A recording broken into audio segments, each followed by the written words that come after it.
série de sermões sobre oração.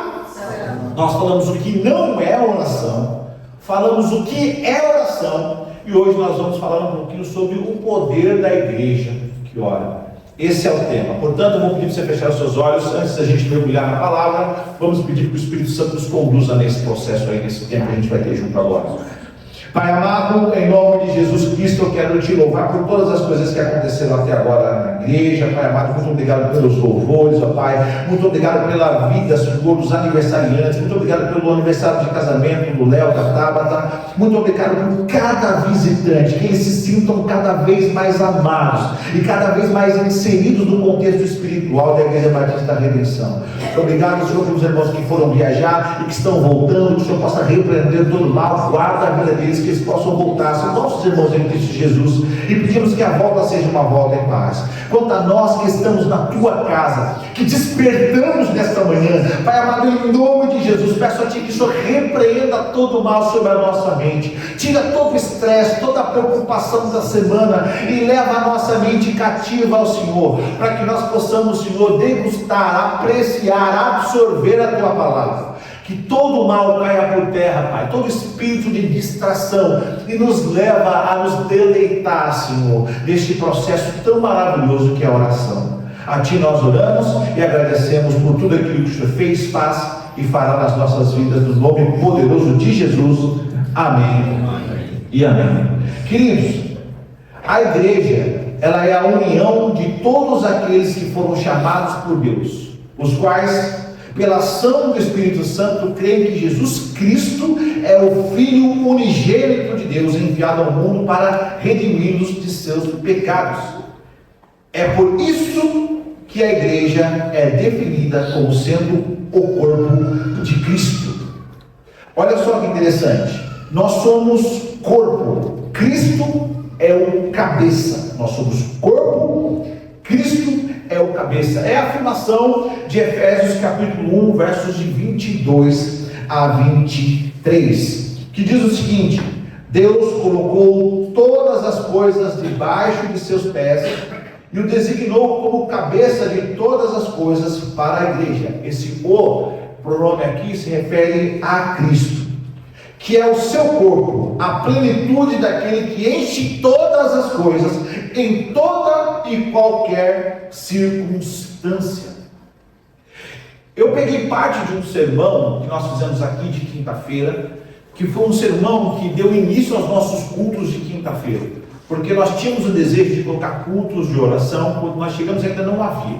Então, conversei com a Carol, depois conversei com o Du, vamos fazer, escolhemos o dia da semana, escolhemos a quinta-feira e começamos a pregar e fazer uma série de pregações sobre oração, envolvendo personagens bíblicos que oraram, envolvendo pessoas que estavam passando por dificuldades e oraram, porque a nossa intenção era trazer o valor da oração e o conceito do processo da oração na vida do cristão. Então nós pesquisamos a vida de vários servos de Deus, como Elias, como Eliseu, pesquisamos mulheres como Ana que oraram, Débora, e sim, outros personagens, fomos falando sobre oração, falando sobre oração, falando sobre oração e buscando a vontade de Deus para a nossa igreja às quintas-feiras, até que nós chegamos neste sermão, que foi produzido como uma espécie de resumo de tudo que tinha sido dito, falado e orado nesse processo de buscar a unção e o relacionamento com Deus.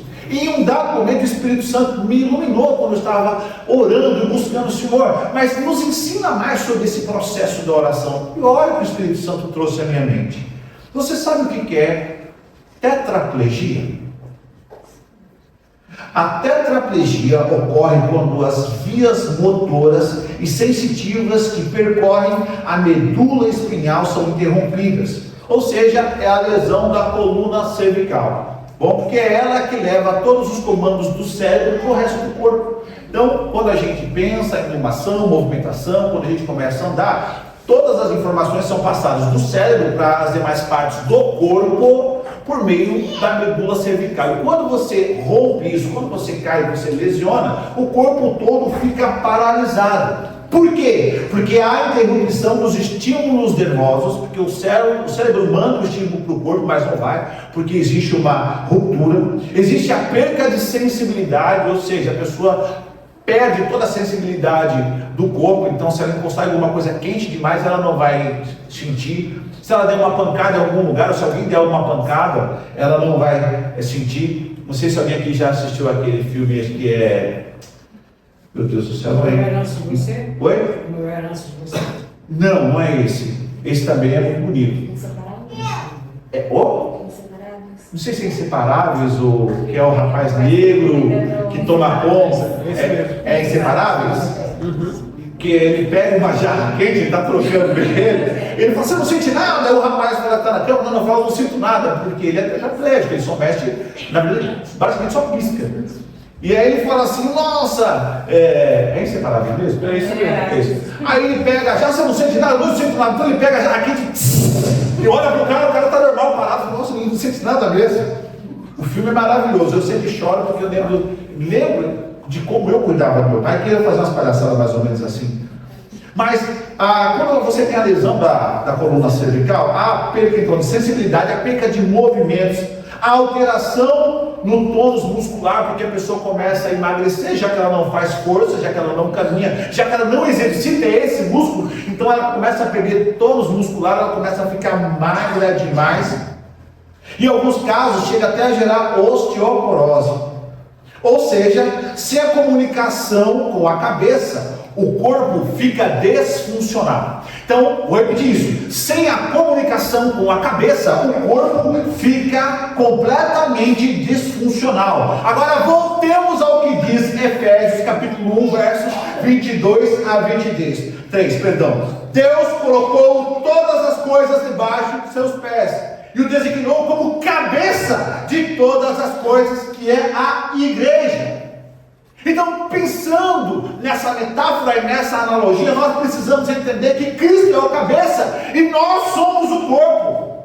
A oração é a coluna cervical que conecta o corpo, que é a igreja, com a cabeça, que é Cristo, possibilitando que exista a interação necessária para os movimentos do corpo, que é a igreja, que somos nós. Portanto, é a oração que nos conecta com aquele que quer nos movimentar, é a oração que nos conecta com aquele que tem propósitos no movimento espiritual da minha vida, mas da igreja como um todo. É Cristo, o cabeça, que nos direciona, que nos movimenta. A igreja que ora, então, sabe o que ela é? Ela é apta para se mover com Cristo em poder e glória. Portanto, assim como uma lesão na medula cervical impede o corpo de se mover, porque não há comunicação, a ausência de comunicação torna a igreja estéril no poder, no relacionamento e nas experiências com o Espírito Santo de Deus. Olha como isso é grave. A igreja que não ora, ela está paralisada, ela é tetraplégica. Se ela não entender o poder da oração, se ela não abraçar os propósitos da oração, se ela não abraçar o âmbito da oração, ela não anda. Ela fica paralisada. Então, pensando nisso, já que nós aprendemos o que não é oração, aprendemos na semana passada o que é oração, hoje eu quero falar sobre o poder que a oração gera na igreja que ora. Então, pensando nisso, eu quero orar com vocês hoje. Eu separei alguns momentos, alguns aprendizados, algumas lições que foram retiradas de alguns textos, já que esse é um sermão de textos múltiplos. E o primeiro que eu vou pedir para você, a primeira lição, se encontra aí em 2 Crônicas, capítulo 7, verso 1. 2 Crônicas, capítulo 7, verso 1. Queridos, a igreja que ora está cheia da presença de Deus. A igreja que ora está cheia da presença de Deus. Olha o que diz o texto. Quando Salomão terminou a oração, se tiver com a sua Bíblia, grifa isso aí. Quando Salomão terminou a oração, desceu fogo do céu. Olha só.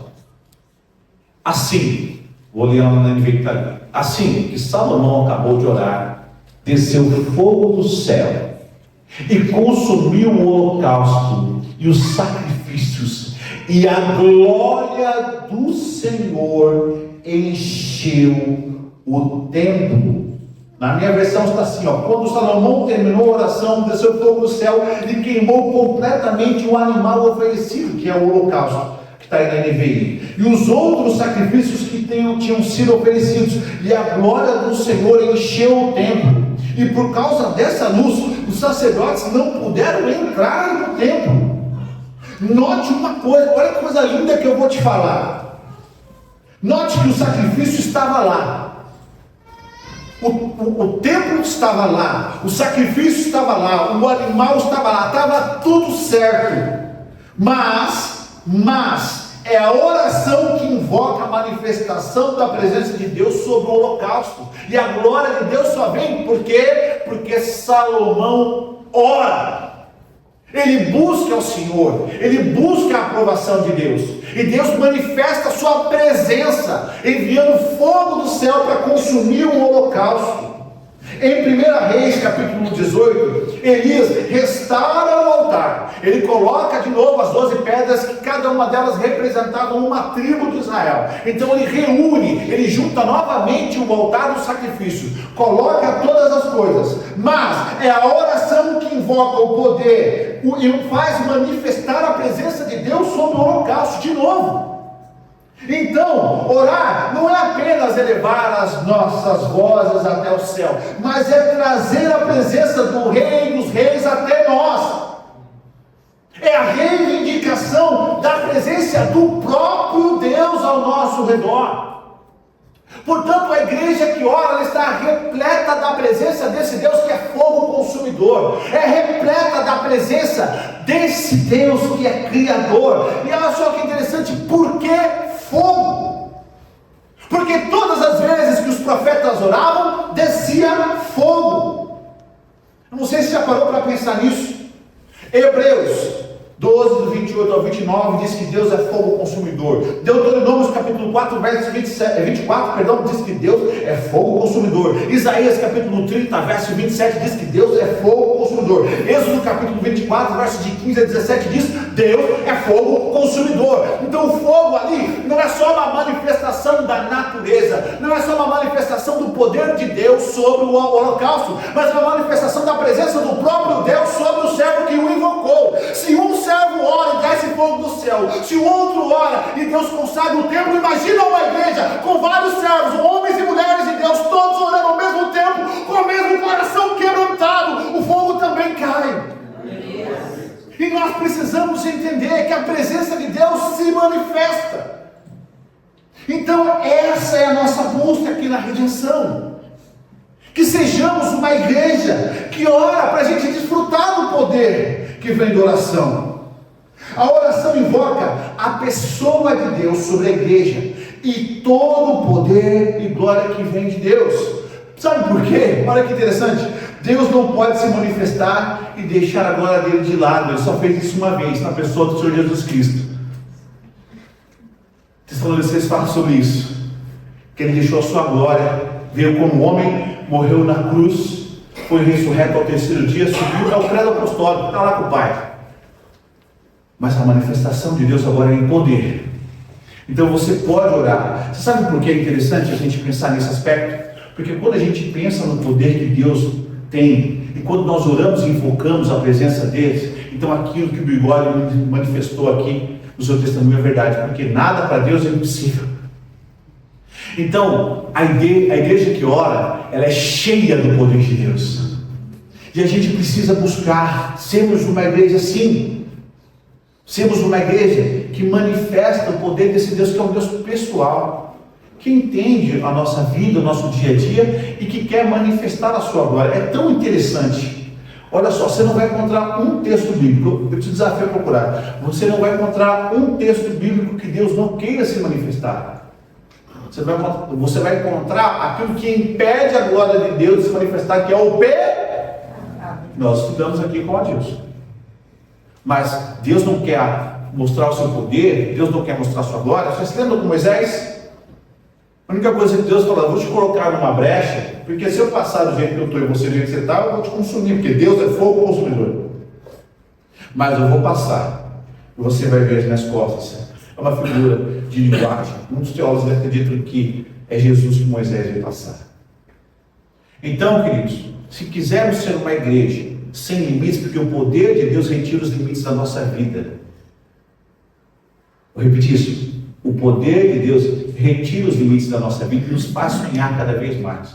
Mas para isso, nós precisamos ser uma igreja que ora. Porque a igreja que ora é cheia da presença de Deus.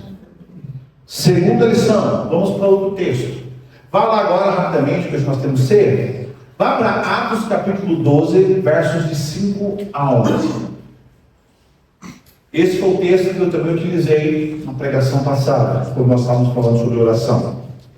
Atos capítulo 12, versos de 5 a 11. Olha o que diz. Pedro, pois, era guardado na prisão, mas a igreja fazia contínua oração. A igreja fazia contínua oração por ele a Deus. Verso 6. Enquanto Herodes estava para o fazer Pedro comparecer, nessa mesma noite estava Pedro dormindo entre dois soldados, ligado com duas cadeias, e os guardas diante da porta aguardavam a prisão. E eis que sobreveio o anjo do Senhor, e resplandeceu uma luz na prisão, e tocando Pedro na llaga, o despertou, dizendo: levanta-te depressa. Caiu-lhe das mãos a cadeia. Até aqui. Quando a igreja está orando, nós conseguimos ver o sobrenatural, perdão, de Deus agir nas nossas vidas. Por isso a segunda lição é: a igreja que ora será contemplada, como se fosse um presente, se fosse uma oferta. A igreja que ora será contemplada com o poder sobrenatural de Deus. Note que a ação foi tão sobrenatural. Depois eu vou tentar encurtar por causa do tempo. Mas se você for lendo o texto, você vai perceber que você vai chegar no verso 11. E no verso 11, Pedro está perdidinho. Ele ainda acha que ele está tendo uma visão. Ele só vai, olha que interessante, Pedro só vai cair em si depois que o anjo aparece, cutuca ele e fala: fica de pé. As cadeias se rompem, eles passam pela guarda. Olha só quanta coisa já aconteceu. E depois que ele está do lado de fora, que o anjo já o conduziu até do lado de fora da prisão, porque a igreja estava orando, aí o anjo desaparece e fala: nossa, o Senhor veio me resgatar. Olha só depois. É igual o teu marido, varô, quando você acorda de manhã e fala para ele: vai na padaria, compra pão, faz isso, faz aquilo, ele volta, só trouxe a metade. É porque ele estava achando que era um sonho. Por isso que ele só trouxe a metade. Está igual Pedro está igual teu marido. Por quê? Porque ele já aconteceu tudo. Só quando ele está fora da prisão que ele fala: poxa vida, é Deus agindo na minha vida. Então é tão interessante a gente perceber o poder sobrenatural de Deus, que às vezes Deus está atuando sobrenaturalmente sobre as nossas vidas e nós nem percebemos ainda. Nós nem percebemos que Deus está nos livrando, que Deus está nos guardando, que Deus está potencializando as nossas vidas. Mas isso só aconteceu com Pedro, e é interessante o texto, porque Pedro era também um servo do Senhor, um discípulo amado e um homem de oração, mas o texto não registra para a gente que era Pedro que orava. Sabe quem estava orando por Pedro? A igreja. Aqui é a parte crucial, era a igreja. Tanto que nós vamos orar por algumas pessoas aqui depois. A igreja estava manifestando, intercedendo, apresentando a vida de Pedro. E eu acredito que é no coletivo que Deus gosta de atuar mais. Sabe por que Deus gosta de atuar no coletivo? Nós vemos Deus respondendo a oração de irmãos que estão em conjunto, porque Deus ama a unidade. Se perceber nos textos de Crônica, logo depois também que o povo, os sacerdotes entram no templo que foi construído, a palavra fala que uníssono, ou seja, no mesmo som, eles oravam e a Shekinah de Deus apareceu lá. Por quê? Porque Deus gosta da união do seu povo. Ó, quão bom e agradável é que os irmãos vivam em união. E quando nós oramos com uma única cabeça, com um único coração, com um único propósito, Deus nos ouve. Não estou dizendo que Deus vai nos ouvir só na coletividade. Deus te ouve na sua particularidade. Deus te ouve quando você pensa, Deus te ouve quando você fala, Deus te ouve acerca do seu trabalho, em todas as áreas, em todos os papéis que você tem que cumprir. Deus vai te ouvir, mas essa é a pessoa ouvida. Por quê? Porque Deus tem um propósito na sua vida. E o propósito que Deus tem na sua vida não é só no individual, é no coletivo. É aqui, com a gente, com propósitos únicos. Então a gente tem vários propósitos, por exemplo, tipo um lugar onde a gente consiga, eu sempre repito isso, somos extremamente abençoados por esse lugar que Deus nos deu, mas nós estamos querendo mudar para um lugar terreno. Se a igreja orar, Deus faz; se a igreja orar, Deus não vai fazer. Sabe por quê? Deus vai falar assim: ó, se vocês mesmos que são os maiores, aliás, o maior interessado é Ele, mas vocês são os maiores beneficiados do alvo da oração. Não estou orando, o que eu vou ter que fazer? Então nós temos que orar, temos que pedir: Senhor, nos ajuda. Temos que ter esse olhar não só interiorizado, mas altruísta. Tem irmãos precisando de cura, tem irmãos precisando de porta de emprego, tem irmãos precisando de reajuste no casamento, essas coisas precisam se organizar, tem irmãos precisando de cura no coração, tem irmãos precisando de reestruturação mental, sabe, está com algumas coisas na cabeça, na mente, que está aprendendo. A igreja que orar será o objetivo do sobrenatural de Deus, o objeto do sobrenatural de Deus. Deus vai derramar o seu poder.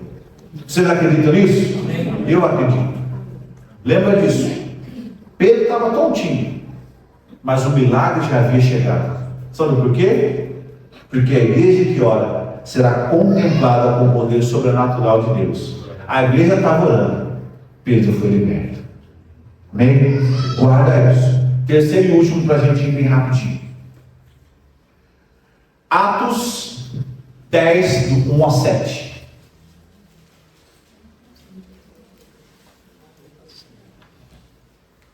A igreja que ora será capacitada de estratégias vinda do Espírito Santo de Deus. Dá uma olhadinha lá no texto, ó. Outro texto que eu já utilizei falando de oração, ó. Morava em Cesareia um oficial do exército romano chamado Cornélio, capitão do regimento italiano. Era um homem devoto e temente a Deus, como era também toda a sua família. Dava aos pobres esmolas generosas e sempre orava a Deus, era ao Senhor, era um hábito dele. Continua, por favor. Ó, certa tarde, por volta das 3 horas, teve uma visão na qual viu um anjo de Deus vir em sua direção e dizer: Cornélio. Temeroso Cornélio olhou fixamente para o anjo e perguntou: que é, Senhor? E o anjo respondeu: suas orações e esmolas subiram até Deus, e Ele as guarda na memória. Oração, memória, um Deus que guarda aquilo que você pede. Falando sobre isso. Agora, envia alguns homens a Jope e mande buscar Simão, também chamado Pedro. Ele está hospedado, essa parte é maravilhosa. Ele está hospedado com Simão, um homem que trabalha com couro e mora à beira do mar. Assim que o anjo foi embora, Cornélio chamou 2 servos de sua casa e um soldado devoto do seu grupo de auxiliares. Mais uma só, passa mais um, por favor. Ele lhes contou o que havia acontecido e os enviou a Jope. Olha que interessante. Terceira e última lição para a gente orar. A igreja que ora será capacitada de estratégias vindas do Espírito Santo de Deus. Não sei se você percebeu o que aconteceu aqui. O anjo mencionou o lugar, a cidade era Jope. O anjo mencionou o sobrenome, não é qualquer Simão. Simão Pedro. O anjo mencionou a hospedagem. Ó, é do Simão Curtidor o lugar que você vai. O anjo mencionou a casa ou a posição. Casa junto ao mar. Mas se a igreja orar, nós seremos guiados por Deus em todas as nossas decisões. Se nós orarmos, nós seremos guiados por Deus em todos os nossos desejos enquanto irmãos em Cristo Jesus, não só individualmente, mas coletivamente.